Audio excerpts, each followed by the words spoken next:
am going to teach tissue. In this chapter you will learn about plant tissue and animal tissue. First, what is a tissue?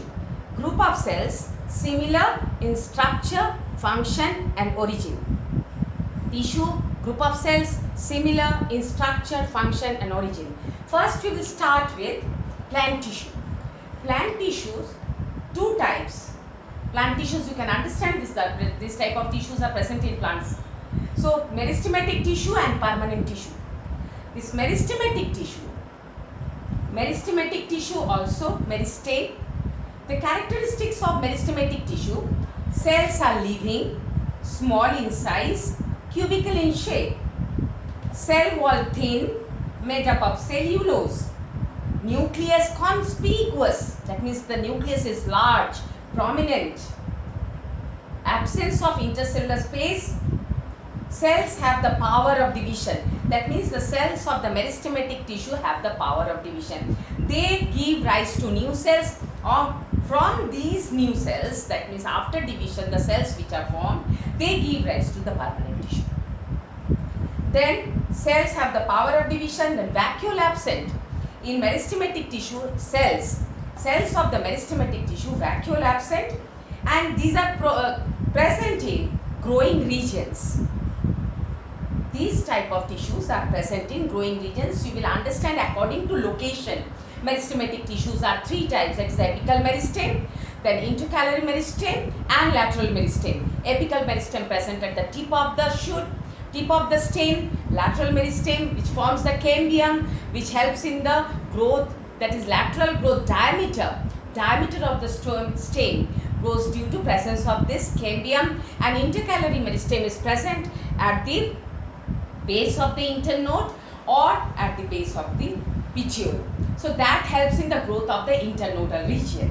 Okay, this is about meristematic tissue. Then we have permanent tissue. Permanent tissue three types: protective tissue, supportive tissue, conducting tissue. Generally, permanent tissue we divide it like this: simple permanent and complex permanent. Conducting tissue, complex permanent, and these parenchyma, collenchyma, sclerenchyma, these are simple permanent. Protective tissue example, epidermis. This type of tissues, that is the protective tissue, epidermis, forms the outer lining. It forms the outer lining of root, stem, leaf. That means the main function is protection. It gives protection to the internal organs. Then supportive tissue, parenchyma, collenchyma, sclerenchyma. First difference. These are living, this is living, this is dead. Parenchyma is made up of living cells, collenchyma made up of living cells, and sclerenchyma is made up of dead cells. That means these sclerenchyma, the cells in the sclerenchyma, they do not contain any nucleus or any living organelles. Then parenchyma, the cells are large, cell wall thin, made up of cellulose, hemicellulose, pectin. They are polygonal in shape, intercellular space present, large vacuole present. Function, storage and protection. Storage, protection, also mechanical support, but that mechanical support is temporal. Then parenchyma, we have different types. We usually see different types of parenchyma, like chlorenchyma, erenchyma, idioblast, succulent parenchyma. There are different types of parenchyma. According to your syllabus, you have only chlorenchyma and erenchyma. Chlorenchyma contains chlorophyll, helps in photosynthesis, and erenchyma have the intercellular space filled up with air, which makes the plant body light in weight so that it can float. It is present in aquatic plants or hydrophytes. Collenchyma also living, the cell wall is thickened at the corners. These are present in the leaf stalks, hypodermis of the dicot stem. This gives mechanical support, and if it contains chlorophyll, chloroplast, then helps in photosynthesis. Sclerenchyma cells are dead, then cell wall thick due to deposition of lignin. We call it as the cell wall lignified. Gives mechanical support. Sclerenchyma two types, that is fibers and sclerids. Fibers are long, thin cells, and sclerids are isodiametric. Fibers like phloem fiber, then xylem fiber. Sclerids, these are also called stone cells, present in the fruit pulp and the shell of walnut and all. Okay, Then conducting tissue, which is the complex permanent tissue. Simple permanent tissue means it is made up of only one type of cells. Whereas conducting tissue or complex permanent tissue, it is made up of more than one type of cells.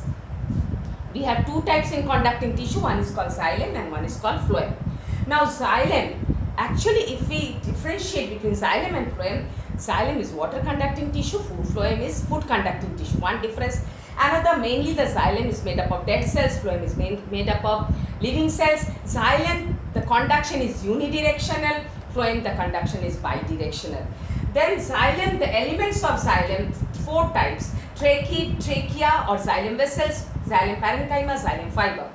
Trachea, these cells are very long, spindle shaped, lateral conduction. Trachea, the cells are cylindrical. Trachea or vessels mainly found in angiosperms, and this helps in direct conduction, that is vertical conduction. Xylem parenchyma, storage of food. Xylem fiber gives mechanical support. Now here you have to know that trachea and xylem fiber, these are dead, and only xylem parenchyma is here living. That means these all are lignified, having lignified cells, whereas xylem parenchyma helps in storage of food. Then under phloem we have four types, that is sieve tube, companion cell, phloem parenchyma, phloem fiber. Now out of this sieve tube, companion cell, phloem fiber, the sieve tube, companion cell, phloem parenchyma, these are living, only phloem fiber is dead here. If you know, if you have any idea of jute, then jute is actually phloem fiber. Okay. Then sieve tube, they do not have any nucleus, but they are living. They conduct water, they conduct food, they conduct food. We call it as that it is the direct conduction of the cytoplasm, streaming of the cytoplasm. This sieve tube conducts food through streaming of the cytoplasm. They do not have any nucleus, so the companion cell, the nucleus of the companion cell does the function for the sieve tube. All metabolic functions are done by the companion cell for the sieve tube. Phloem parenchyma helps in storage of food and phloem fiber mechanical support. Then I will give all rest the assignments in your green app. Then I will go for animal tissue. Thank you.